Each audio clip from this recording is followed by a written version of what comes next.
game ang ating good news girl na si Bea Benene. Kaya pati ang mga pagkain may kakaibang mga lasa, handa niyang subukan. E pasok kaya ang mga ito sa kanyang panlasa? Ayan, handa na yung mga exchange gift ko.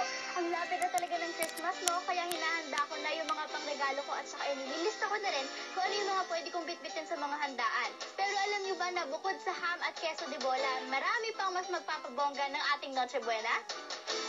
Lagyan ng tamis with the twist ang inyong handa ngayong Kapaskuhan with unique and yummy cakes. Para sa mga kakaibang homemade cakes, dito ang takbo ko sa Pothole the Pastry Connection.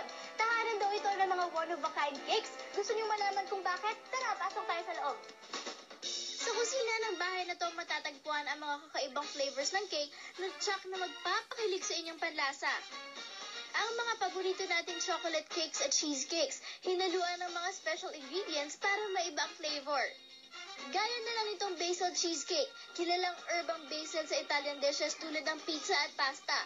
At ngayon, matitikman na ang distinct flavor nito sa cake.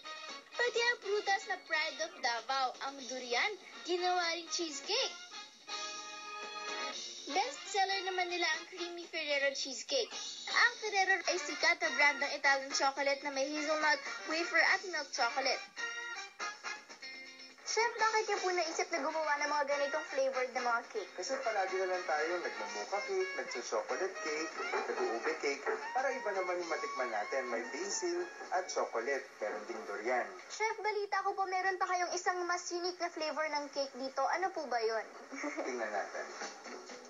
Presenting Chef Jordan's masterpiece, ang... Ito yung bacon chocolate cheesecake.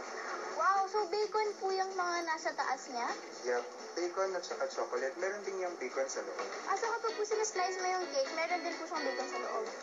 Ang cute. Ano yung nasa niyan? Tikman natin. Wow! So wakas matitikman ko na ang katakam-takam na specialty ni Chef Jordan, ang bacon chocolate cheesecake. Gusto niya?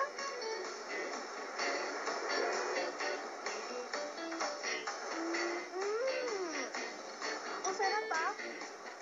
Lasang-lasa yung dark chocolate, tapos may bacon. Ang sarap.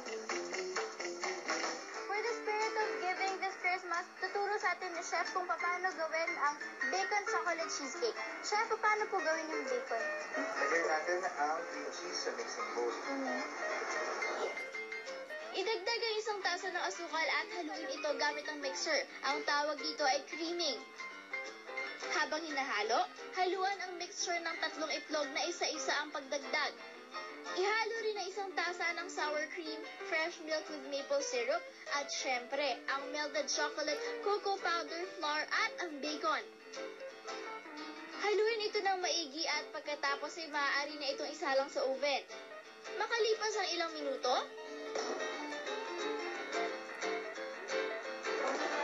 tcharan! Pwede na itong lagyan ng additional na bacon toppings. Ito na, Bea. Wow! Thank you po, Chef. Excited na akong kainin lahat ng to. Sigurado magugustuhan ito ng mga kaibigan ko, pati nila mommy at daddy. Next stop, something healthy for the whole family. Tara! Kung di nyo naman masyadong type ng sweets, meron kaming na-discovering alternative for you.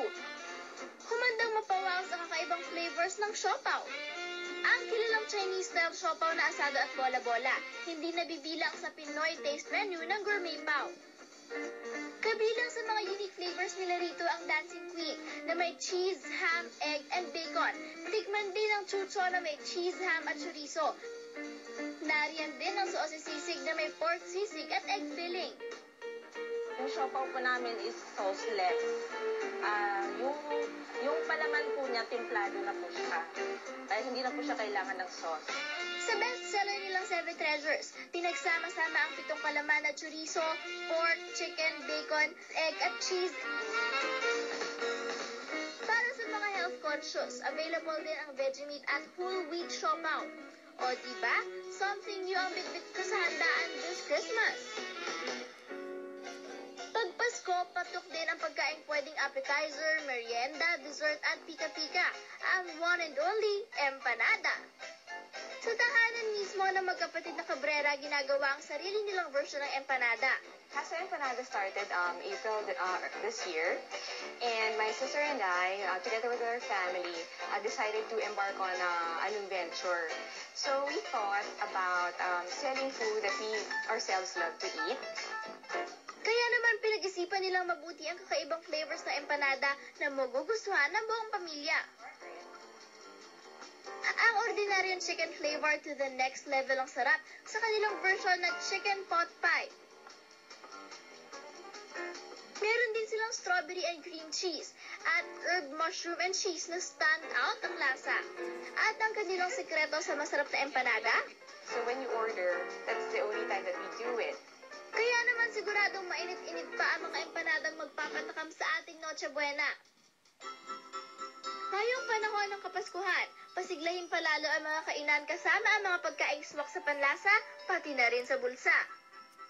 Halina't pagsaluhan ng mga pagkaing always present ngayong Christmas na mas lalong gagawing special ng mga bago at kakaibang pagkain na magpapatakam sa atin at kikiliti sa panlasa, maging bata man o matanda. Merry Christmas!